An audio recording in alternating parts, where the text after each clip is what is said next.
The opinions expressed on the following audio program are solely those of the host and the guests. Burner Podcast is an independently produced, not-for-profit show and is not associated with the Burning Man organization or its subsidiaries. The views expressed are not representative of the entire Burning Man community and are presented here for entertainment purposes only. In short, calm the fuck down. It's just a podcast. All right, episode number 42, and it is only 22 days till the man burns as of this recording. Man, packing this year has been like super stress-free for me. And I know myself better than I did the year before, and I was just thinking about how I have the community to thank for that. I was taking inventory, as I often do, of the many gifts that this culture has given me since I discovered it. And I was noticing that one of them was just this experience of knowing how to pack. And it's not like a big deal, but it's this one thing to know how to pack for yourself, like when you're just going on a weekend trip to Vegas or some shit. But it's a whole different thing to know how to pack for yourself when you're preparing for a hostile desert environment for a week and a half. And like, you can't just throw money at the problem whenever something comes your way. Then the problems are things that you would never expect. You have to know yourself. You have to know what your needs are, know what your limitations are. And I think back to my first burn and how hilariously overpacked, yet supremely ill-prepared I was. And I feel incredibly grateful yet again and again and again for all the amazing gifts this community has given me. But hey, let's get into today's episode. It's our last show before we all head out to the burn next week. And we thought it would be a great opportunity to fan the flames of your excitement or your FOMO. I guess it depends on whether or not you're going to the burn this year, by having a show where we share some exciting stuff you might want to discover on Playa. So I gathered the Burner Podcast staff and asked them to be ready to respond to the following 4 prompts. 1, an interesting camp to find and explore. 2, an art piece to find, a workshop to take, or an event to attend. 3, a dance floor to shake your booty at, or a bar to slam drinks at. And 4, a survival tip from your own personal experience. I mean, I didn't really gather them. I sent an email and then they came. But anyway, listen, I'm under no delusion that you're going to actually take notes and go find these things on Playa. In fact, I advise you not to, because fuck planning, fuck your burn. I just thought it would be pretty cool for you to be stumbling around at 3 a.m. on Wednesday night and accidentally happen upon an art piece, stare at it with glossy-eyed confusion and exclaim, nay, shout, "Oh, fuck! I remember they talked about this on that stupid Burner Podcast shit I was listening to on my 12-hour drive." So if that happens, our mission here is complete. So let's get into today's show, featuring the voices and ramblings of our staff. The meat of the show is going to be 2 roundtable segments. Each of them is going to be around 40 minutes or so, with the majority of our staff. In addition to that, we're going to have a couple of surprise appearances from team members who don't live in the Southern California area, whom we asked to send in their recommendations. So this was a super fun show to record. You're going to get to meet the entire Burner Podcast staff. You're going to get to know what their personalities are like and some stuff that we're going to recommend, some stuff to get you excited about this year's burn. Anyway, let's just get into it. Today's episode is the Burning Man 2016 Pre-playa Planner. Though we are using the word planner very, very loosely. I go by Mr. Arash, even though nobody calls me Mr. Welcome to Burner Podcast.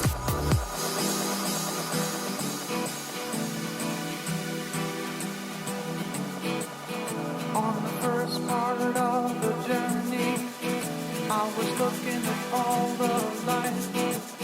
There were plants and birds and rocks and things. There were sand and hills and rain. The first thing I met was the fly with the balls and the sky with no clouds. The heat was hot and the ground was dry, but the air was full of sound. I've been through the desert on a horse with no name. It felt good to be out of the rain.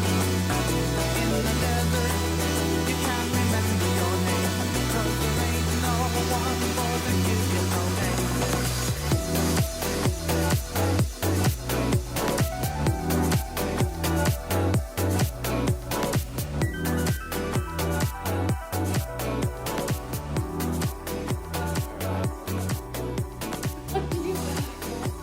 am exhausted. This is take 4 of this segment. Do you realize that? Yeah. So if we count the last one. Tonight or No. This is take 4 altogether. Because if you remember, we first started recording sitting in my patio. And then the planes started to fly overhead. We're like, all right, that's not going to work. Take 2 we recorded, and it was going to be released literally tonight. And then that can't go out because for some reason it sounds like somebody had aimed a fan at the recorder, at the mics. And then... See, that's just weird. Yeah, no, that has never happened before. Literally, that has never happened before. I have no idea how that happened. Take 3, we just tried to do right now, and I think my brain shut down a little bit when the phone rang. So now this is take 4. This is take 4 with executive producer Meg and special projects manager Paul. And in the original recording, we had our art director Romero in here, and we had this wonderful running gag of us turning to him and asking him what input does he have on this, and he had nothing. And it was really funny. And that running gag followed itself through the second segment of this podcast that the listeners are listening to. But I don't know if that joke will make any sense now. It'll just be... We can just still do it. We can just be like, what about you, Romero? And then Romero will be like, I don't know. Or no, he's not even in here. He's not even in here. Yeah. So Just crickets. Can you insert cricket noises? Do I have a cricket noise? I'll find a cricket noise on my phone. I will talk to executive... no, not executive. With, engineer? I'm the only executive here. So that sound, I was just hearing it right now. That was the sound. It was when the mic vibrates, it makes that sound. Yeah, so listeners, we're doing you a favor. In the original version of this recording that we're re-recording basically. We had to re-record this whole segment because in the original version, that vibration that you just heard, it pretty much sounded like that for a half an hour, and we don't hate you. So anyway, let me just set this up. that one guy. Except for that one guy, yeah. That guy? Fuck that guy. But let me just set the stage for you guys here. This episode is supposed to go out, I don't know, 3 hours ago. What is it, 8:30? Yeah. Yeah. So, A few hours ago. And I am sitting here with Paul and Meg. We are at Collab, which is, burner project building central in San Diego. And the reason we're here is because we were working on Cabino X0, which is the project that we're taking out to Burning Man for 2016. But we have to take time off from that in order to re-record this segment because the last one was unusable. It's because I'm not going to Playa. This must be it. It's just cursed. It's cursed that because I am not going, I will not be there to executive produce your burn. It's going to go straight to hell. This is totally, totally normal, by the way. Makes a lot of sense that we have 25 different things go wrong with everything we're working on because that's how Burning Man works. Well, okay. Yeah, you're going to yes and no. Things go according to plan? Please. Sometimes they do. Sometimes things go according to plan. Sometimes the plan is that there was no plan, and so it doesn't make any damn difference how it goes. Yeah. And sometimes it's serendipity. If we want to destroy Arash and his lungs. I've already done enough damage to my lungs. Yeah, one of the other ideas, listeners, was that we could go record in executive producer Meg's van. Because Arash now has a gigantic bug up his ass about background noise. I'm down for that, but only if we go park the van by the river. And then we can do our recordings in a van down by the river! And get eaten alive by mosquitoes and have Zika virus the entire time the two of you and let's take that to Burning Man. Zika virus at Burning Man. We are going to record this fucking segment come hell or high water. This segment from hell that refuses to be recorded. What the fuck is even happening with this? I don't know why the segment is doing the thing that it's doing. But okay, we're here with Meg and Paul and listeners. Just a heads up, there's that running joke with Romero. So in the next segment, when you hear that running joke, you'll understand that there was a setup for that in this segment, and it looks like now it won't make any sense. But that's okay. We're just gonna play along and pretend like Romero's still here. Okay, so the 4 prompts that you guys have. I know that Meg has her wonderful notes here. Paul, how are you doing with yours? I'm still trying to... Well, I did my homework for the last time around, and then I threw my homework out, apparently, when I was cleaning out my phone. So now I'm trying to figure out where I'm camping. All right. Well, you're camping at 415 and C, because I put your homework in my notes. Sweet. Thanks. Oh, I appreciate that. That can't works. help That you was with the part rest I of your couldn't shit, find. But I can't help you with the rest of your shit, but I know where you live. That works absolutely perfectly. Excellent. Okay. Well, then let's get through the questions Let's here. go. All right. Let's do this thing. The first question was, do you remember? Because I'm looking up from my notes. Okay. All right. It's okay. I found my notes. All right.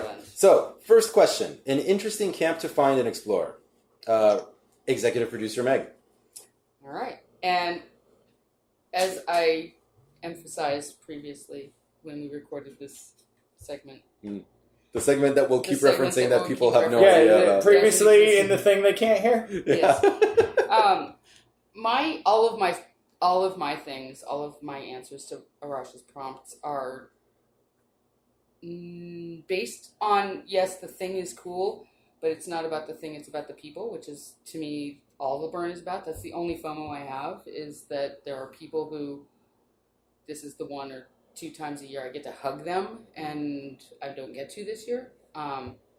So at the intersection of 8 o'clock and B is a camp called Filthy Bitches. Filthy Bitches. PHIL-TEA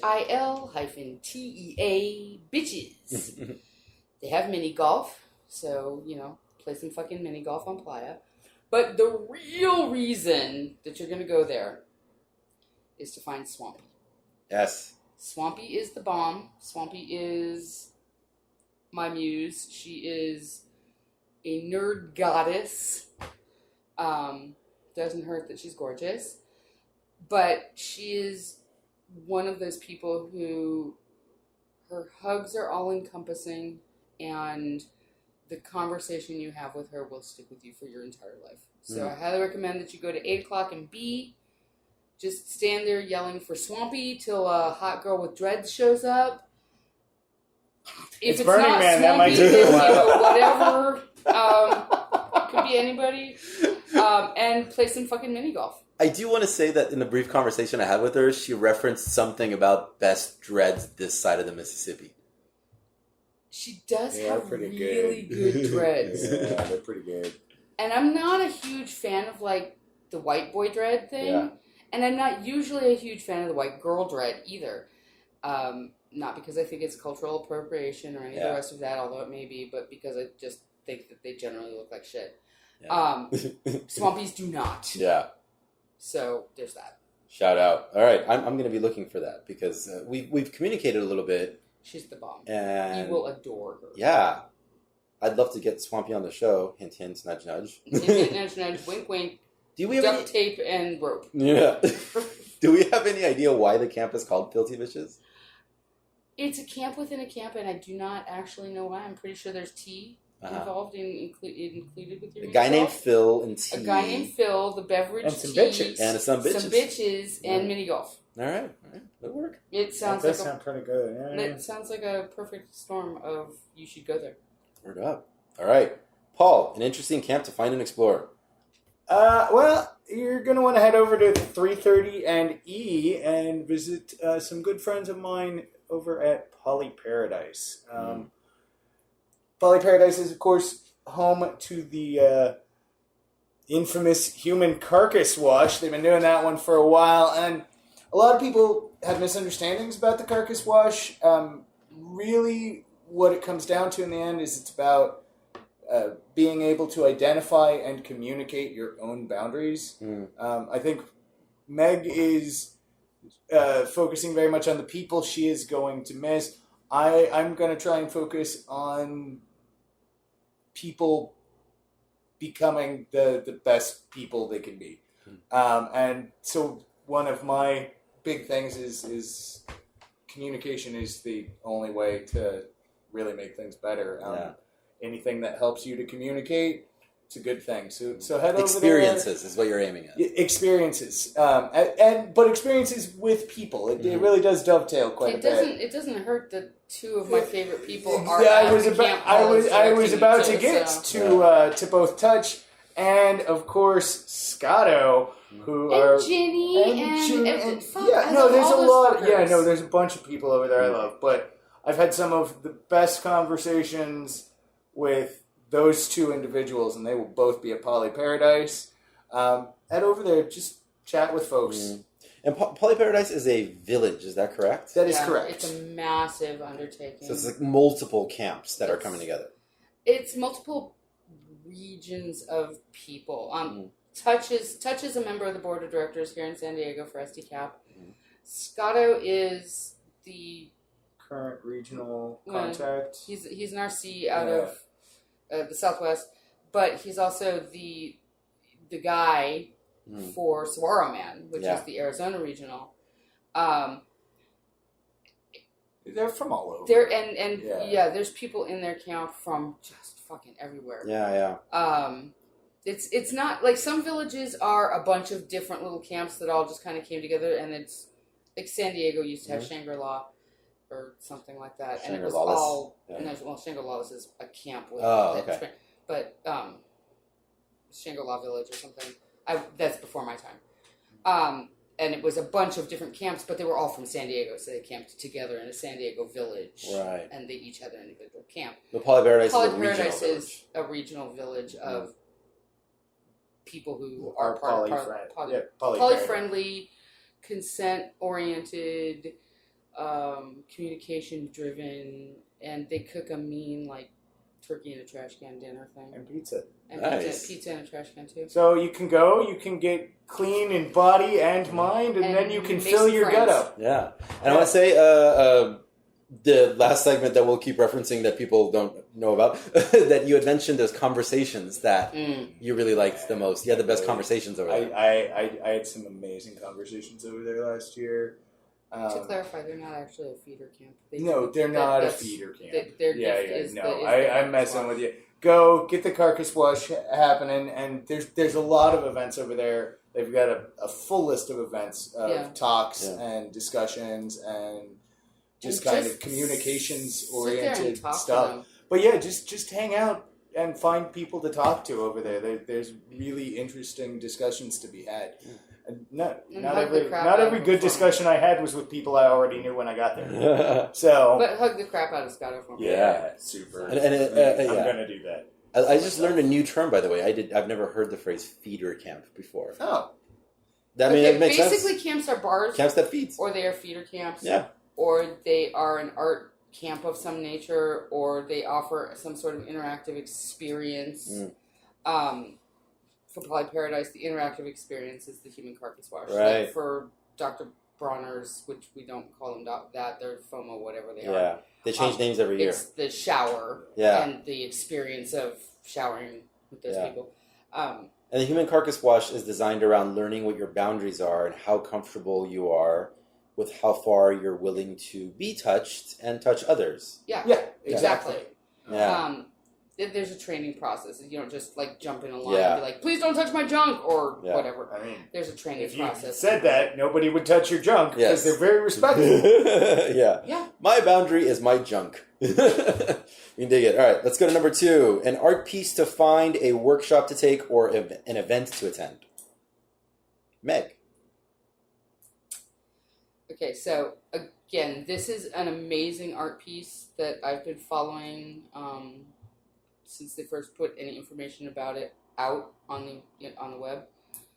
But the reason I knew it existed was this person. The project is called Incendio y Iluminado. It is an interactive fire garden that is in open playa between 3 and 4, between the Man and the Esplanade. Kudos on that pronunciation, by the way. Thank you. I asked how it was pronounced because my Italian is exactly, I can say pizza. Yeah. I can say spaghetti. Manicotti. Actually, no. I asked how it was pronounced. The reason I know that Incendio exists is a guy named Mowgli. Mowgli is the fucking bomb. He's part of the Regionals Network. He is an artist and a open heart and a smile and a laugh. I've never seen him in a bad mood. I'm sure he has them. He's human like everybody else. But I've never seen it. I've never, like, even when the project he and I were working on last year, when we were hitting walls and doing, not getting where we wanted to, I never saw him get down or frustrated about it. He is inspirational to talk to. And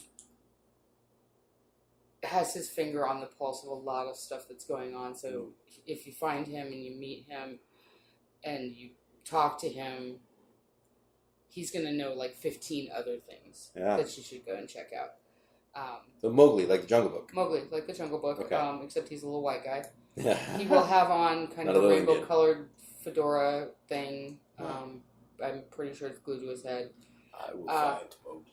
Find the Mowgli. It will be so hard for me to find Mowgli, right? I don't know. I'm sure Khan tried for a while. See, I should have prefaced it with the clarification that it's like the Jungle Book, because then when I now made the your joke reference, was it would have not been as funny. I know. I'm not a comedian. Quick to editing. No. Fix it in post. God no damn mas it. editing, motherfucker. When this fucking recording gets finished, it is going up right away. No regrets, Paul. No regrets. All right. Paul, an art piece to find, a workshop to take, or an event to attend? All right. So this is going to start out as a cop out. Go see the temple. No, it's freaking amazing. It's Dave Best again, but he swears for real this time. Pinky sweared cherries on top that this is the last temple he is building for Burning Man.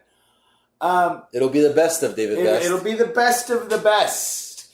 And in fact, Knock that one out of the park. My eyes hurt from rolling. So, for those of you on the techier side of things, Best is famous not only for bringing us the temple concept in the first place at Burning Man, but for really kind of setting the bar for using what were at the time very cutting-edge new technologies to get it built the first couple of years. CNC routers were not well known back then. Laser cutters were hard to track down, and yet he was doing this kind of intricate work. Yeah. This year, for his final temple, he made his crew go back to hand tools. Wow. Yeah. They're building the thing manually. He went old school. He went old school, to which, having worked on this project this year, my response is he only did that because chisels don't have to go offline for emergency maintenance. Now, here's the thing. As long as you're already way out at the temple, keep going. Just keep going. Yeah. Keep going. All the way out to Black Rock Observatory, Where you can meet? where you can meet Tom Varden. Tom! You can check out the Starseas. It's a really cool project. They brought it to Utopia a few times. They take it to Burning Man every year. It is a fully functional observatory on Playa. Beautiful. It's awesome. Go check that out. Especially if you have kids. Oh, especially if you have kids. children on Playa with you, take them out there. Tom Varden, Major Tom, is an amazing dude. He's fucking hysterical. I love him to death. And I've never seen him happier than when he's working with children and teaching them about space. True fact. He let me lick a meteorite once. That is true. I wonder if you didn't catch some sort of a space virus from that. I might have. You don't know. Major Tom was on a previous episode of Burner Podcast. He was, and he's rad. Yeah, I don't remember what number it was. I was hoping that you were going to keep talking. on. Yeah, I was hoping you were going to keep talking. I was going to look it up, but that's okay. Guys, go through the history and check out the interview with Captain Tom, Major Tom. Major Tom. He's higher up on the ranks, and that will give you all the background on the camp that Paul was just telling you about. Go there. So number 3, a dance floor to shake your booty on, or a bar to slam drinks at. Meg. Okay, see, and this is where I deviated last time, but really quick, before I answer this, if you answer the next question with your hand in front of your mouth, I'm going to dick punch you. Thank you. I'm surprised Arash hasn't reached across the table to smack that hand out of your face. So here's my thing. In case you listeners didn't know, they're brother and sister. Hence the drinking game we've been playing since episode you guys 1. are all wasted, right? Because, Paul and Meg are both on the show. Good Lord. Fucking drinking game from hell. You should be listening to this on the drive up with those beers. Seriously. Don't. Right? No, No, don't do that. That is super no. not advised. No es bueno. Not legal No me advice at all. gusta. Okay. Here's the thing. best dance floor you find, the best ass shaking time you're going to have is going to be completely unexpected. You're going to be walking past something, you're by yourself, or you're with one of your buddies or some people you just met, and you're going to hear something, and you're going to look into some camp, and there's going to be 15, 20 people there, but the vibe is going to be just exactly where you are right that second. Mm-hmm. And that's the best dance floor. That's the best bar. That's the best art project. That's the best anything on Playa, is the one that you find that speaks to you.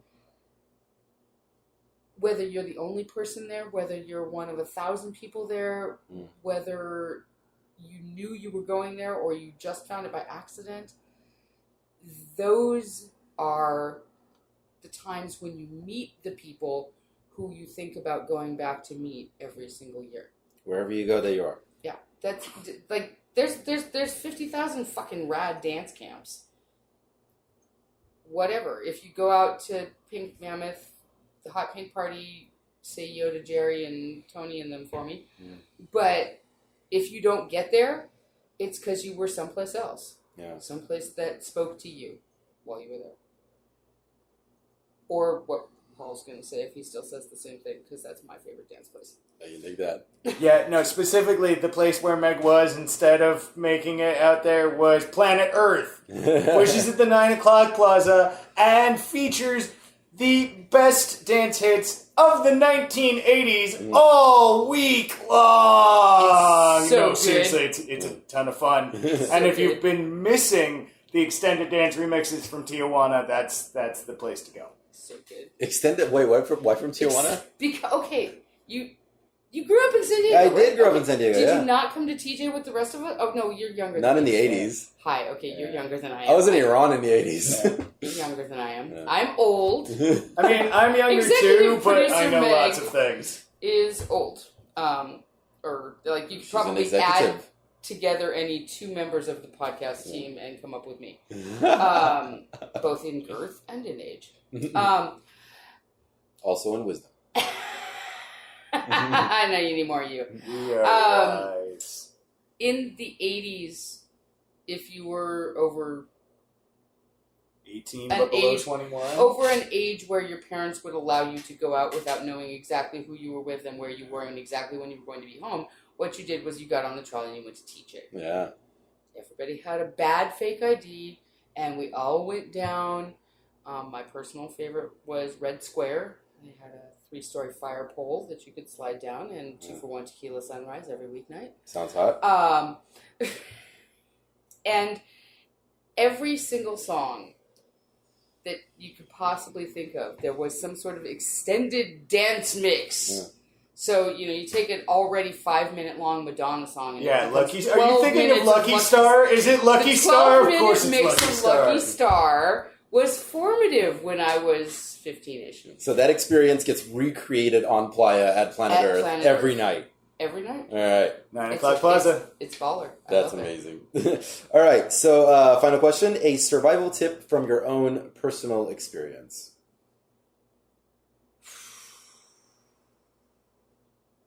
Let me think about that for a second.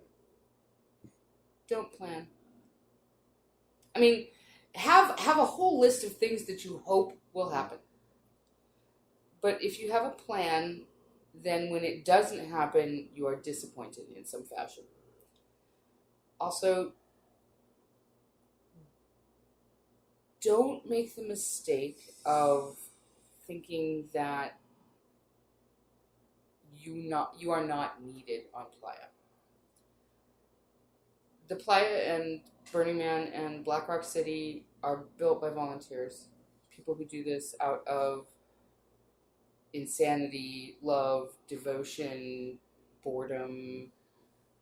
Somehow those are all the same thing. Insanity. Yeah. Also insanity. And you may think that when you get there it's done, and you're wrong. There are volunteer opportunities from the minute you set foot on Playa, from the minute the guy who got there a week before you set foot on Playa, there are chances to volunteer. So I would recommend that you step away from your thought of what it should be and go and help make it what it is. If you want a particularly interactive volunteer opportunity, you can go out to La Bottega, which is the piazza around the Man this year. Again, my friend Mowgli is kind of heading up the Piazza Volunteers, which is La Bottega. It's an interactive art drama piece where you play a tour guide or provide information.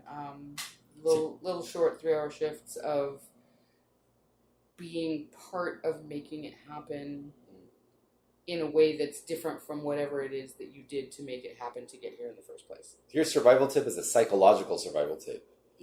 You went to abstract on that. Well, I mean, yes, also drink your water, eat your salt. We all know that. And take 1-ply toilet paper. If it didn't come from your body, it doesn't go in the potty. All those things. Yeah. But in order to enjoy the experience more, volunteer for something. Volunteer for something. Yeah. Step out of your comfort zone. Yeah. And volunteer for something. I dig that. All right, Paul, survival tip. Pace yourself. I know, but it's just worth reiterating. Pace yourself. It's a marathon, not a sprint. My eye roll was not for the whatever. My eye roll was that's your advice. Yes, well, I learned from experience, didn't I? Pace yourself. Whatever, pants boy. It's funny because the camp that we're camping with, Perky Parts, their motto is "We can't pace ourselves." That's true. I'm just saying. That might be why Paul's not camping with you. I'm just saying nobody wants to end up in Rampart. If you need to go to Rampart, don't hesitate. Go immediately to Rampart. What's Rampart? Rampart is medical on Playa. But you don't want to have to go there. Yeah. Try not to have to go there, but if you do, go. Don't even hesitate. Don't be pace yourself. Whatever. But pace yourself. All right, now I've got that Eminem song stuck in my head. If you don't pace yourself, you end up in the middle of the road with executive producer Meg stealing your pants and saying, "Fuck you, you're ruining my burn." Sometimes that happens. Fuck your burn. And then we had to literally fling ourselves in front of an art car and get his drunk happy ass back to our fucking door. Good time. Do not have your pants taken by executive producer Meg. I took his pants. Don't worry, she's not coming this year. I will not be there to take your pants. All right. I will take your pants. Burner Podcast. Hello, Burner Podcast listeners. Super Sue's here, one of the newest members of Burner Podcast and host of Into the Fire, a segment which is going to focus on interviews of dynamic burners about burner projects and burner culture. So yeah, I hope you'll enjoy my podcast. All right, so we've been asked as hosts share with you some of our favorite things that are going to be on the playa this year. So I have a list. First on the list is Catacomb of Veils by architect Dan Sullivan. The design ascends burners up the outside of the structure and then descending into the catacomb for a fully submerged effect. Expect to fall in love with the gold and crimson veils you're going to find on the inside. Next is Adventure Vending Machine. It's really simple. You go to the machine, you choose an adventure. The vending machine doles out a participation activity for you to go and enjoy on the playa. The vending machine might have you go invent a new hug over at Hug Deli or help turn the man on the hour. Whatever you do, it's participation. Inside the Mind of Da Vinci was designed by Phoenix Rising. Some of the features you should expect to see inside the head are artistic creations such as neon synapses, optical illusions, and interactive play. See the outside illuminated at night with a digitally mapped light show. Next is BMIR Radio Pop In and Share policy. Did you know that at BMIR, if you stop by and say you want to talk about an event or a piece of art, that they stop and let you speak on the radio? It's called radical inclusion, folks. And so you can get people excited to go and find your stuff by chatting it up on BMIR Radio. And since all the cars in line are tuned into it, Maybe that's something you should check out. Find BMIR Radio on the Esplanade. All right, so we've got the Guild around the man this year. So on Thursday from 6:30 to 9 o'clock, you should expect to see Jimmy Descant, who will assist and build with 10 artist participants with a Jimmy Speeds build. You'll find stuff that you need to make your assemblage. And it's fast-paced, it's fun. A replica of Leonardo da Vinci's Flying Machine will be at Burning Man this year. It's said that Leonardo designed it, but then he did not actually make it. So there's going to be one on the playa this year made out of wood, cloth, and rope. You can find this 30-foot wing contraption in the Guild area around the man. It's made by Rocky Mountain High Flyers Guild out of Loveland, Colorado. Listen for the 4 bells designed by Da Vinci and made by Roger Carr of Berkeley, California. They'll ring around the Guild and the man area when it's time to come out and help rotate the man. The man needs people to rotate it, so come on out and participate when you're called by the bells. I leave you with a really cool camp. Camp Destiny Lounge between 3 and 3:30 and F. You'll expect an amazing camp of 3D art made with neon paint artistry and black lights. So at nighttime, it's fabulous. You walk through this vortex, so you open up the door. There's a ramp inside the middle of a spinning tube of neon art that will blow your mind. Take your campmates and a box of wine to chill out in their very swanky and comfy 3D lounge. Everybody, have a great time on the playa. Burn on! Welcome home. Aloha, it's me, Alfie. Who is Alfie, you may be asking? Well, among other things, I was the original online editor of this wonderful burner podcast, and now I am reappearing out of nowhere to ask all of you for a favor.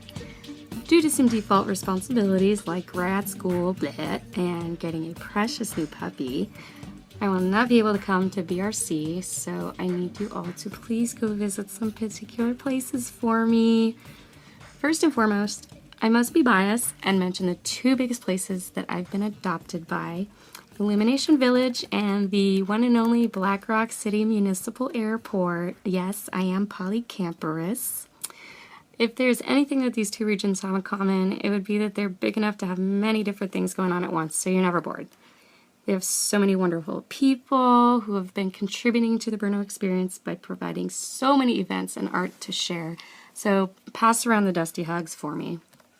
For those of you who will be at the playa on the night of September 9th, Illumination Village will actually be having their Illville Poofer Party.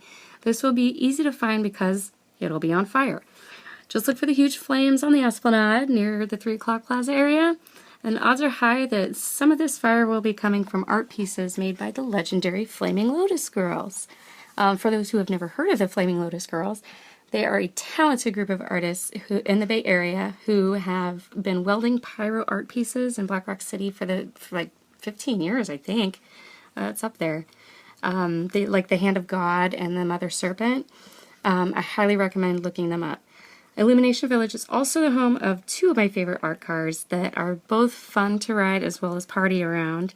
Chester Art Car and the Chairway to Heaven, which I will post pictures of on my personal blog Facebook page because I wish I could show you pictures of all of these right now. Just look up Alpy, A-L-P-Y, P as in pizza, and you'll see an overhead view of the airport as my profile pic. And on that note, I would like to share more about the Black Rock City Municipal Airport because I love them.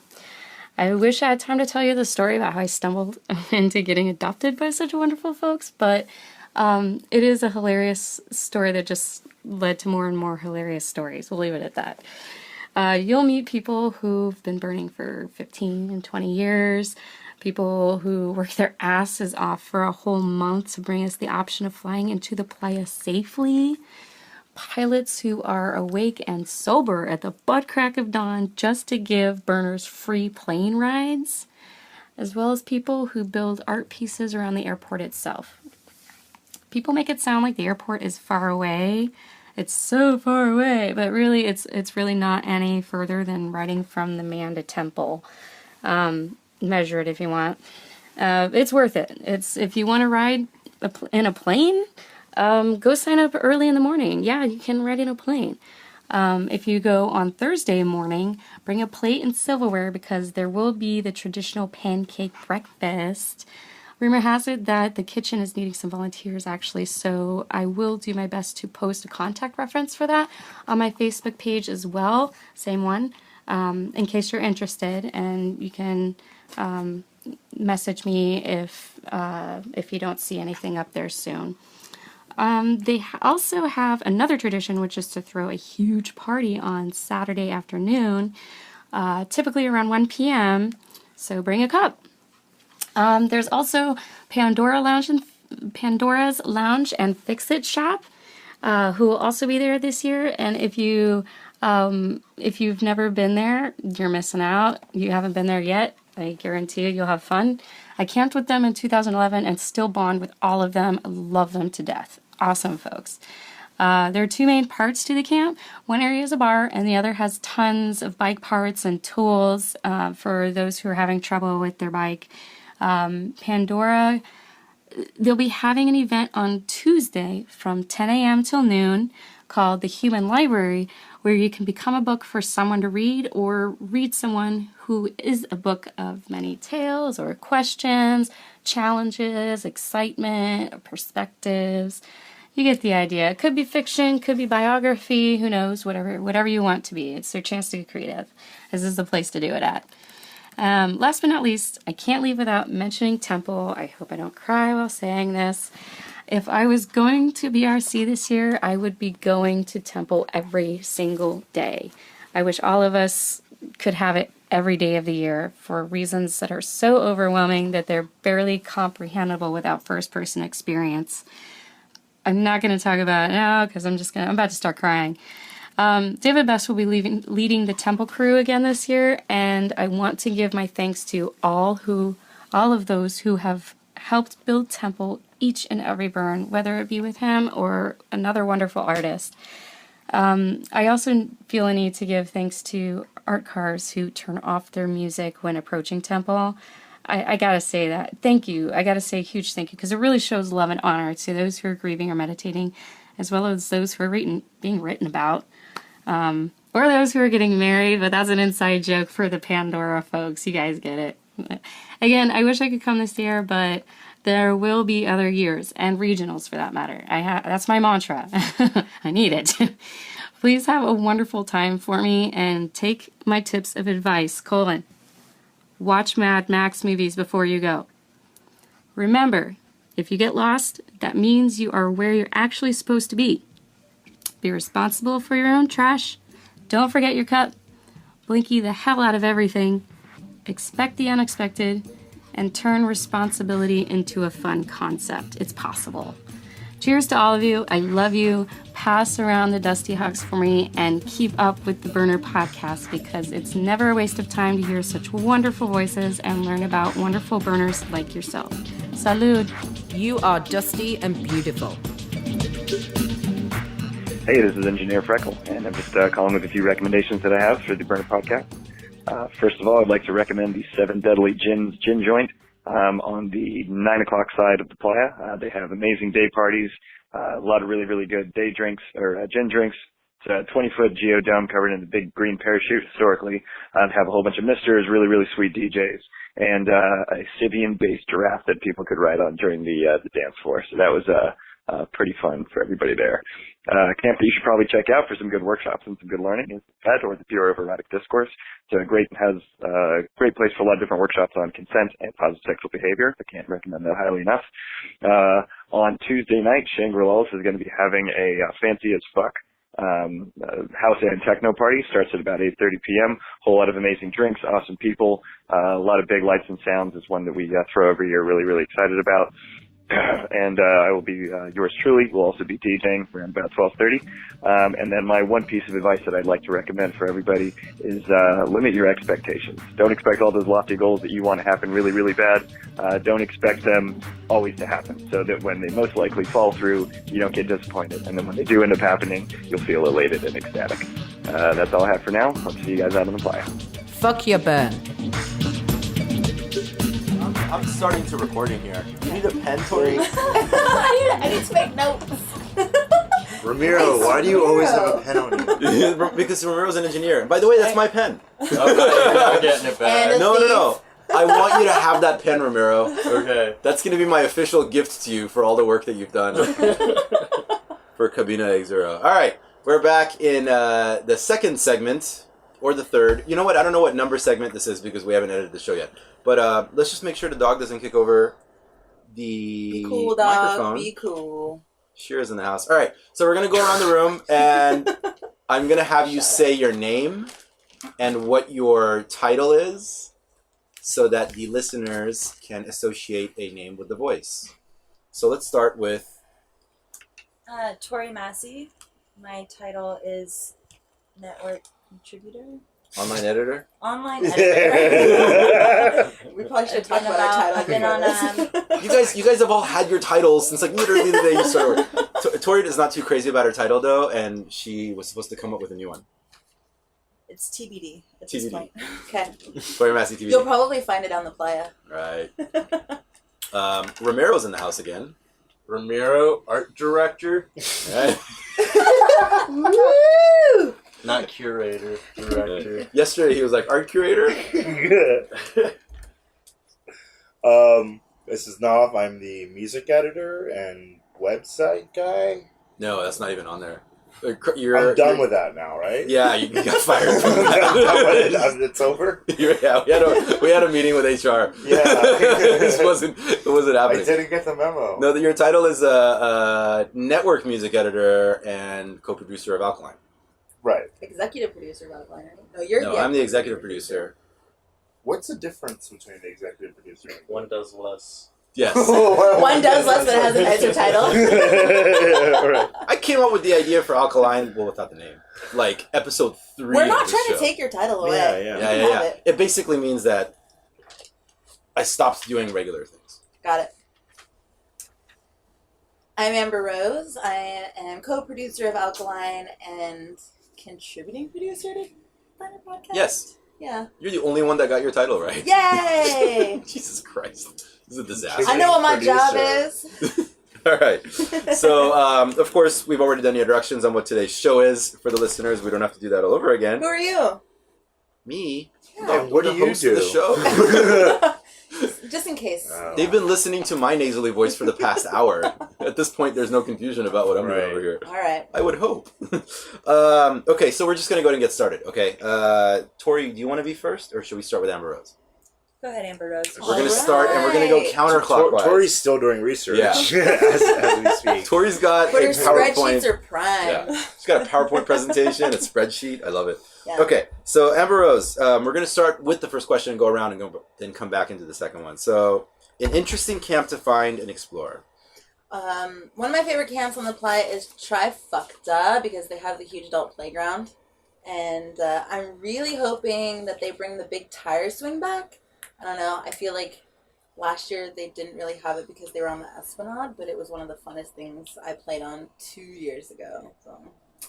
Wait, why did the tire swing get taken away? I don't know. I feel like it was, when I rode on it, there were two of us sitting in the tire swing and it went like crazy. I don't know what you call that. Too far? Like, the pendulum's too but far? like the pendulum swing was amazing right in the middle of the playground. So it was like, you know, monkey bars on one side, hanging things on the other side. So it was kind of... So they have a giant, I don't know if I'm describing this right, it's like a pillow pile, on a net, which is how many feet up? It's at least 2 stories. It's like 15 feet up? Is it? Yeah. Oh, sorry. So you gotta climb up into this like mountain of pillows on a net that's 15 feet up. Yeah. I have not done that because that's fucking terrifying. They have it at Desert Hearts and it's usually only like 2 or 3. It's like very small and it's very fun, but Higher on 15 feet would be amazing. Yeah. Oh no, yeah. you should definitely do that. I have no desire And to watch do the that. people on the tire swing swinging below you because Trifecta, you guys should have your tire swing this year. It's pretty amazing. Dominic, who he built these pyramids called the Treasures, and 2 years ago they lived with Trifecta, even though they're I think after that they've been with Triptych.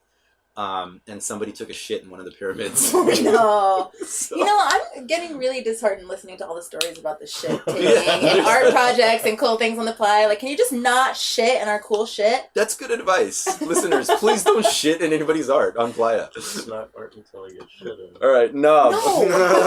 Wrong. That's terrible. A cool camp to explore. First one that comes to mind is Miso Horny. That's a great camp to stop by for a little recharge. Me and Arash were there last year, I think like 3, 4 in the morning. Yeah.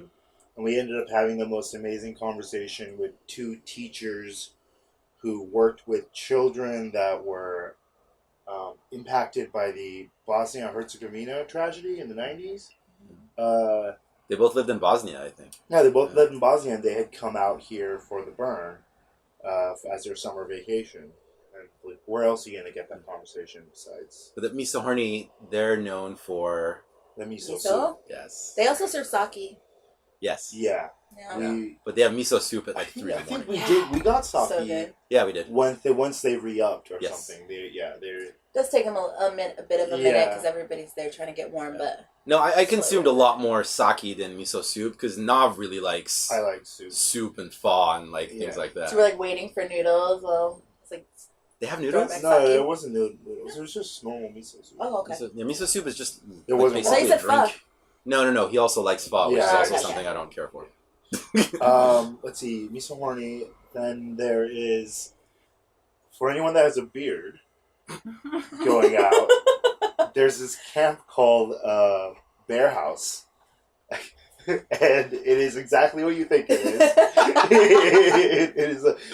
I don't know where they were from, but it's the nicest bunch of gay dudes you would ever meet. Like their thing is for a couple hours during the day, you go over there and they have these essential oils and they will clean your beard from all the playa dust that gets into it. Oh my god. And like literally to clean it up, spritz it with water, and give like they have like last time they had like 3 different essential oils that you could pick and they help keep your beard fresh and whatnot. That's so awesome. That's a really fun one to find. They were right behind us last year. That's how I ran into them. Yeah. On the way to the bathroom, I was like, "It's a bunch of dudes randomly cleaning up people's beards. What's going on here?" And I walk in there. They were behind us, like the Wanderlust Arcade. Yeah, Wanderlust Arcade. They were on the next street. Like when you went to go to the bathroom, you just they weren't in the neighborhood. They were no. They were far away from. Okay. Yeah. Oh wow, that's awesome. Well, where were you guys camp? The Wanderlust Arcade? 6 and B, 6:30 and B. I want to say. Yeah. Around that area. 6:45 or something like that. What is it called? The Bear Den? No, Bear House. Bear House. Haus. Bear House. The house. Oh man, did they play techno? And there was no, they weren't playing any music, but they do have this like bear logo, like a German bear. Oh, I do remember that. I didn't know that's what they did. Right? That's awesome. Yeah, that's what they were doing there. That's cool. And then every like playground. Yeah. Obviously, you have to come to playground this year. They were working with a company that does like professional events globally, so they wanted to bring them out to the burn. So they're working with them to bring their art out to the playa, and then of course like superstar DJs that you only have to go to a massive club and. Playground's been talked about a lot on this episode. Before the thing that we haven't heard and we were supposed to know. No. It's you're correct. Yeah. For clarification, Playground is building a village with Perky Parts. Perky Parts is who which we just did a full episode on last week. Yeah. Most of us are camping with them. 2 and D. Yeah. So Nav had 3 camps. Yeah. The rest of you will not measure up. Romero, do you have a camp to explore? Nope. We're at them. Okay. Tori, camp to explore. My camp to explore this year is going to be Disco Chateau. It's not Chateau. Chateau. Disco it's Chateau. Not Chateau. Are you sure? It's based Probably out of Chateau. How's it spelled? Chateau. It's my spreadsheet. Disco Chateau. So this is how my dad the pronounces reason that I want to go to this camp particularly Hold on. Everybody shut up. Tori's talking now. It's based out of San Francisco, and the way that I heard about it is that 2 good girlfriends and myself went to BPM earlier this year, and we kept running into these German guys, and they both live up in San Francisco, Oh, the same German guys. The same German guys. I feel like there Found wouldn't be them a in shortage of Playa del German guys at Carmen. BPM. Yeah, so we're in Playa del Carmen, Mexico. They both live in San Francisco, and I've seen one of them, Leo, at a couple Desert Hearts events, and I think maybe a couple other things. So he's going to be there. But they have, I think their specialty is really just this huge floor that you can fit hundreds of people with stuffed like teddy bears everywhere.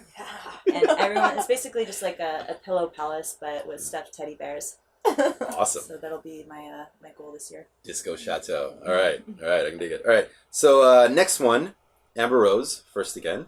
An art piece to find, a workshop to take, or an event to attend. So, I mean, I feel like our art piece, can you call it an art piece? It's more of an installation. Cabina X0? Cabina X0, yeah. Art piece? Like, everybody please come see it. It's fucking awesome. You tell us about it. I know. I think, Romero, are you going to talk about Cabina? We talked about it a little bit Talked about it a on the little last segment. A little bit. Okay, well, so that obviously, but I was also hoping that there'd be one of those the giant women's sculptures by Marco Cochrane. Cochrane? Yeah. Cochrane? Cochrane? Cochrane? Yeah. Cochrane or Cochrane? Cochrane, I think. I don't know. Those things, every time I see them, I end up spending a million hours on the playa just with them because they're super amazing. I mean, they did a Bliss and the Dancing Lady, and I think last year was the Beating Embrace? Heart. Yeah, Embrace. No, not Embrace, but the woman. Oh my gosh, it was just fucking amazing, and they're always extremely just like soul touching. So I'm hoping another one comes out. I haven't heard any news or anything, but to be honest with you, I kind of feel like the art is one of those things that I really like to explore once I get there. I don't do a lot of research about it before I leave for the playa because I feel like it's part of the magic of actually being there is not knowing what you see and then getting there and being like, holy fuck, what is that? And then going inside of it, climbing outside of it, reading what's written on it, like that to me is the exciting part. So I don't necessarily like look forward to a lot of art. I just go there and experience it. Right. Well, I do look forward to the art. No. I know. I'm just making a bad joke. Oh, yeah. Oh, that was awful. That was really bad. That was awful. As I said it, I was like, I wish I didn't. Yeah, because I was gonna make fun of her that she's on her high horse about I want to go explore the art on my own. Or what about the workshop or the event? Those are the two other options on that question. Okay, so I'll be honest. I actually do break away for hours at a time just to flip through the book and go see workshops. Like I'm not all party music, like bike rides all the time. I do actually look through the book and look to see. I do at least one workshop a day, but that too is not something I look up until I actually get on the playa, have my book, and can flip through it while I'm there. Because after you're done packing, planning, creating, building, doing all the shit you have to do before you have to leave, like nobody has time to plan that shit. It's when you get there where you're literally like drinking your coffee, sitting in the morning, trying to escape the dust, where you're like, let me look through my book and see what the fuck is going on today. Yeah, I'm absolutely. You know what? I'm going to go with fairly certain. I'm like 98% certain that nobody's going to listen to this episode and make plans on places to go. Absolutely not. But what they'll do is they might be stumbling through the playa and then they'll run across something and they'll have background information on it based on having listened to this episode that they might not have had. Like, oh shit, that's that artist that Amber Rose was talking about. Oh, look, we stumbled upon it. Yeah. So we're good. Now, dude, I'm kind of in the same boat as Amber, where like I don't know what's you didn't do your be homework. out there. Is what you guys are saying. Well, There is no homework to do. You go home and you have dude. 7 days to look at cool shit. Like, Yeah. I don't need to plan that. Yeah, it's like going to a museum and like knowing what you're gonna see ahead of time. Like, a lot of times when I go to museums, I like to not know what art they're hosting besides the banners. They say this is what's gonna be here. You know, that's some of the best part about being at a museum. So, That's good. And Burning Man is nothing but a live museum. So. See me, you're not talking shit about me. You're right here with me. Yeah. All right, cool. Okay. Nav also did not do his homework on finding a workshop. Watch what Ramiro's gonna say. Ramiro, say something. Chronosidra. Oh! Damn it. Yeah. Did you just Google that? No. Tell us about that. Kurt, he helps around the community. Kurt Benedetto has been a guest on this show in the past. Yes. Yeah. And Stephanie, I think they're both helping out with that project. and it's a giant hourglass that's going to be out in Deep Playa, and it runs backwards from when the event starts. That's rad. That's That's very cool. Yeah. So then, like, is it designed so that it ends by the time the event is over? Who fucking knows? Maybe. All right. Romero still did better. Tori, an art piece, a workshop, or an event? I don't know if I would call this any of those things, but I was trying to find the Hug Deli, which is really one of my favorite places to go. Sometimes several times at the Burn every year, the last 2 years. But it's just the greatest thing. It's a deli, and there's a full menu, and you can literally choose anything you want on the menu for free, because we know that Burning Man is, monetary free. Yeah. And you can choose whatever type of hug that you would like, and the staff is just so pleasant. Yeah. And you can choose, the long, awkward hug. That's my favorite. They're so good at hugging. Of course, that's your favorite. A little bit longer. Just a little bit longer than you're ready. Yeah. But I was trying to find that this year. And Well, it looks there is a form of payment. Like, they'll ask you, like, for example, the awkwardly long hug, the payment for that might be 2 compliments. Oh, you're right. You're right. There is a payment. It's a different you kind do of have to payment. pay. You're not handing them cash. That's right. I was trying to find that this year. It looks. I'm not sure if the Hug Deli is still going to be there, but there is something now called the Slap Shack, which also claims to be a deli. It has a full menu. Are you the same? I know. It has a full menu of a variety of slaps that you can choose from. Oh my God, that's so not good. 100% sure what the payment is going to be for this, but I am willing to get in line and find out. Oh, that's wonderful. I love it. Okay, Everose, a dance floor to shake your booty on or a bar to slam drinks at? Well, obviously the best dance floor on the playa is the Pile Palace. Obviously. Yeah, and also the bar at the Pile Palace has its own signature drinks. I don't know if you've heard They have really cold beer there, pork right? chata. Oh, freezing cold Yeah, beer. freezing cold beer on And tap. pork I remember chata. that. Oh my gosh, we actually have a whole crew of people that are assigned to the bar and making the menu, and they do it right. They do. Every time. I gotta tell you, I was not expecting that from Pile Palace, because I expected Pile Palace like, well, we fucking brought you Desert Hearts, get over it. Desert Hearts, what? Like, I just thought that was it. Like, once you bring that, I didn't think that they would also have an amazing bar, and they did have an amazing bar.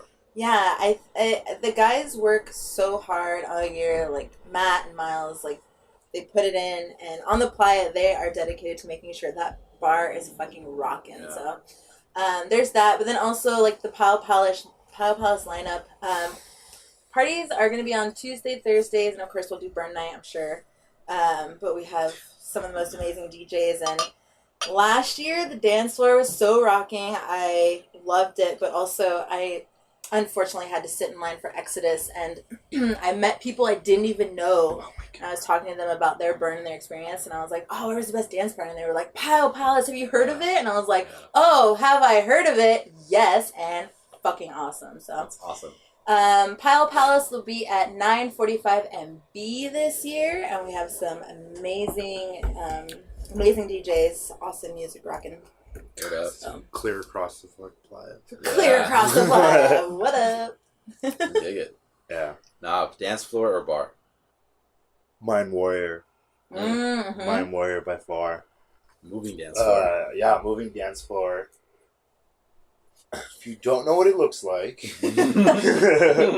imagine a massive 15-foot tall Mind Warrior head with these LED feathers going out about 30 feet. It almost looks like the front of a locomotive, huh? A little bit, yeah. Yeah, it's designed by Alex Gray.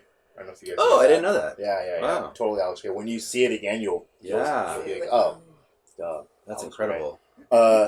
So there's a special time when Mind Warrior goes to this art installation, which I don't know is going to be there this year, but it was there last year, where it's just these pods, these LED pods in the ground, and there's about 50 of them in this grid, and they pretty much have this dance party in front of this like mobile, well, no, it's not a mobile dance floor, but that is their dance floor in the moment, and you dance on it, and they react likewise, and that's an amazing experience. Anything Deep Playa music wise will be something worth seeing. Then then I recommend getting onto Rockstar Librarian and just going through, because there's just too much to. Like, Yeah.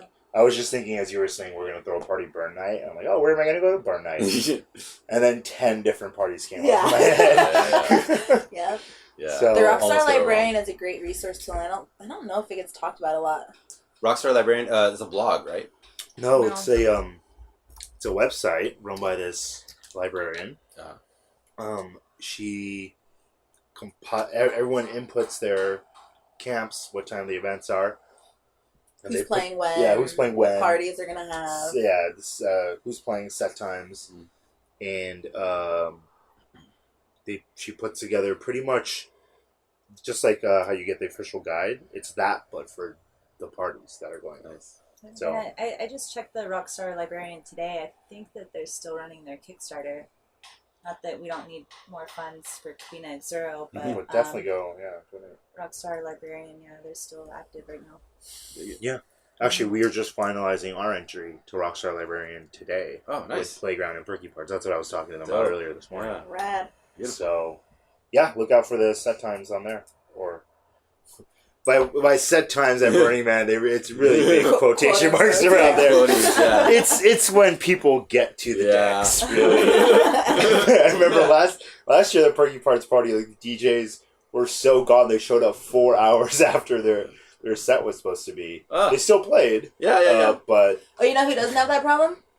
Pile Palace. Yeah, for sure. Oh, not on hippie time. Yeah. Romero, dance floor, nothing. Okay, all right. Tori, you came. Are you just here to look pretty? Huh? Are you just here to look pretty? No. Well, you're failing at that. Yeah. Are you straighten out your glasses? No, they're crooked. I like fucking slept in them. They're just fucked now. Yeah. All right, Tori, dance floor or bar? One of my favorite things about Burning Man, just in general, is that I'm riding my bicycle, and I feel like just every other tent or camp or community area is trying to hand me shots while I'm on my bicycle. I hate that. It's a love-hate, really, right? So I don't have a specific bar, but this year I am really excited to officially see Knob spinning on the playa. Yeah! As many times as I have seen him spin, he's going to be at the Perky Parts Playground Village. Thursday night, 7 p.m.? 5 to 7. Wait, that is scheduled. Oh, that's what we worked on today. We put together a schedule. Yeah. Very nice. Trav's like, we have to get everything scheduled now because when we get there, we're gonna party too hard and there will be no schedule. Shit will be. Travis, right? We can't pace ourselves. Can't pace ourselves. Exactly. I'd highly recommend White Ocean down in Deep Playa. It's one of the larger stages. That's not in Deep Playa. Wait, not in Deep Playa. Oh, it's not in Deep Playa. They don't move. They're planted. I believe they're moved this year, right? They're going to be next to us. They're going to be on the really. They're very close to us. They're making 2 o'clock bigger this year. Last year it was like question mark playground. I think they moved some of them around. It's kind of like this.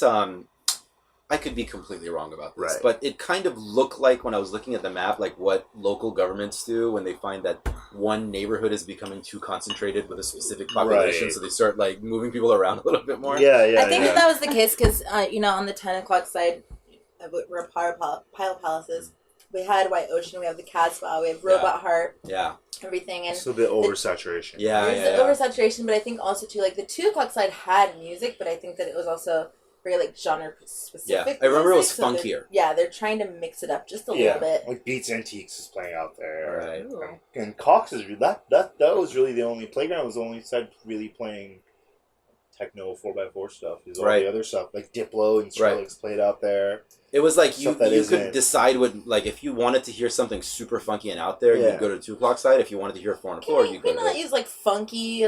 Funk's not really what weird. I found out there. No, we're gonna go with weird shit. She's trying not to say bass music and dubstep. But nowhere near funk. So you could say that there's 2 sides are divided, right? But I think that they're trying to integrate them a little bit more, which is fine. Which is good. Which is absolutely good. Good. I appreciate it. And I'm super honored that Carl Cox is going to be in the neighborhood as well. Yeah. 'Cause I like It'd be to dub amazing. him like Father Techno, Daddy Techno. Yeah, that's pretty much that's the way you can describe him, like the Godfather of Deep House. Yeah. Probably like a fair description Of Techno. We'll go with Techno. Okay, so a survival tip from your own personal experience. Okay, so I think this will be my 8th year on the playa, and one thing, well, there's a bunch of things, but like always take twice as many lighters as you need. You think you'll need. Always take twice as many tubes of chapstick as you think you'll need. Ladies, like to the burn or like- out every night? like to the burn in general, like twice as many as you need, because you'll lose all of them without even recognizing it. Lighters and chapstick, there's no different. If you have hair that goes in a ponytail holders, the same for sure. Yeah. Ladies, Kleenex makes these awesome little packs that you open up like butterfly wings, and those are the best for everything. I'm talking your nose, your vagina, your ass, your armpits, whatever. Just do it. It's perfect. And also my biggest thing is like, don't walk around barefoot on the playa. Like, it fucks up your feet. I know sometimes like a walk through camp is very brisk, but if you're thinking about going out for an entire day, I've seen playa foot. It's fucking gnarly. Yeah. Just don't do it. Put on some fucking shoes. And don't make me mother you at the porta potty. Put on your fucking shoes, you fucking Wear hippies. your fucking shoes. Let's see. From me, personal experience, 2 things. Make sure your bike is in good Your condition. bike? That too, obviously. Lock it up. Don't be stupid about your Don't sell bike. bikes. Don't forget to not lock up your bike. That is very important. You have to be on top of that yourself. Have your emergency bike repair kit in your camelback. Well, for me, it's more so like the more dangerous thing that can happen is your chain falls off or your chain breaks Right. and you tumble. Tumble, yeah. That tumbling is the worst thing that can happen because I have a permanent mark from my first year of Burning Man. What? Oh, wow. No way. Nav is showing us his His scar? permanent 3 scar. inch, 1 inch wide scar. That's from Damn. tumbling on your bike? That is, yeah. I was. Wait, was that the baby You bike have that you a had? scar from your first Burning Man? Yeah. You're so lucky. Every day I put my sock on and I see that. I'm like, Burning Man. That's fucking awesome. Wait, so what's your advice on that? Make sure your bike is well lubed up. Like, it's not, okay. and it's not loose. Like, the chain isn't loose. Like, take it. There's a bunch of different bike repair shops on Playa that are free, that'll look at your bike, let you know if there's things that are jacked up. Take a couple hours in the first couple of days you get there to make sure your bike. If you can do that here, even You can better. do it at home, yeah. That's what we Do it here, even better. You can take it up to your local bike shop, get it like that. Because my bike last year, the chain was rusted when I got there. I had to get the chain swapped out, and then we realized that the gears weren't moving, so they had to turn my 21 gear bike into a 1 gear bike by fixing everything in one place. Oh, that sounds miserable. Yeah. My bike was a massive headache last year. I actually did carry around a canister of WD-40 in my backpack. So take care of your bike. It will help you. And then whenever you're stepping foot onto deep playa away from a camp, you need to make sure you have at least a solid bottle or 2 of water. I'm talking like at least 40 ounces of water on you. If you're not near a water source and you're going to go walk out into deep playa, whatever you do not forget water, because I made that mistake my first year, ended up passing out and waking up completely dehydrated. Like, my friend barely saved me, essentially is the way I see it. So bring water. Bring extra water. That whole adventure is a whole episode of Burner Podcast on its own. Yeah. Anyways. Romero, survival tip. Bring water. Bring water. Good. I don't think Romero is listening. Romero's good. All right, good. Tori, survival tip from your own personal experience. Survival tip is to really know where you are camped.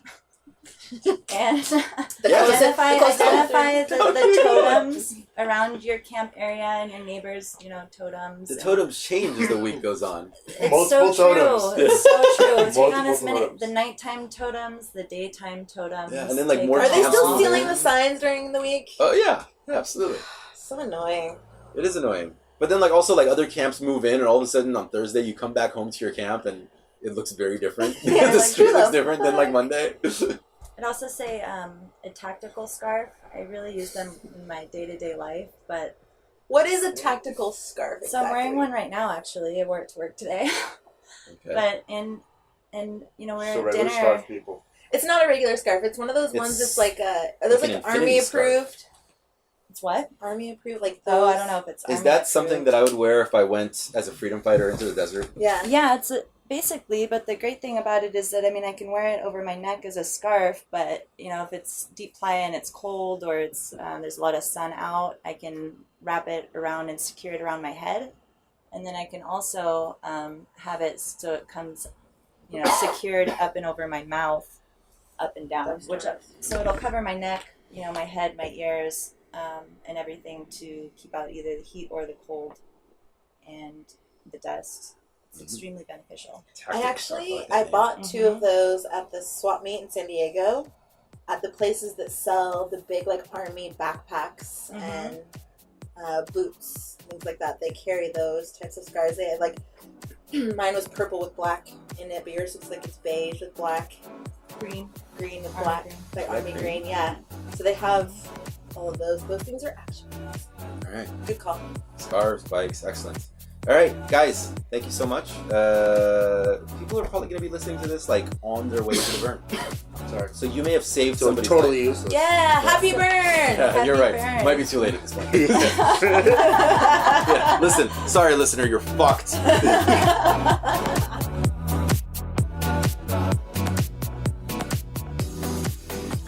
All right, well, there you have it. New episodes are up on the first and third Wednesdays of the month. Make sure to also check out our spin-off show, Burner Podcast Presents Alkaline, where we bring you exclusive mixes from amazing DJs active in the Burner community.